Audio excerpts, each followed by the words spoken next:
Magandang umaga po sa inyong lahat. So, uli, ang direksyon ng ating simbahan ay sinodality. Ano muli yung ibig sabihin nun?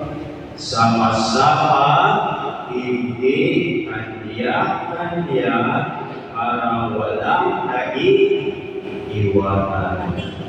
So, dapat yan ay ating isinasagawa sa pagdiriwang ng banal na misa. So, sa misa, dapat tayo ay sama-sama, hindi kanya-kanya, para walang naiiwanan.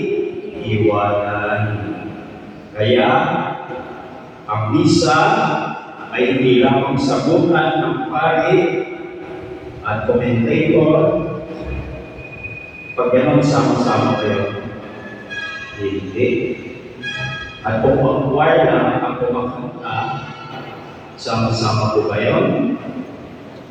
Sana, pakikiusap ako sa choir na kung naisip nito talaga maging sama-sama tayo, magbigay kayo ng lyrics ng kanta ninyo para makinang kayo ang kumakanta. Ayaw ko na ako'y nagdiliwang ng misa na sinusuway ko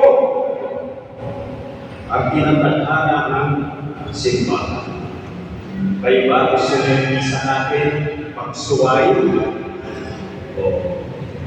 So dapat sikapin natin ay sa buhay itong sinodality dahil ito ang direksyon ngayon ng simbahan.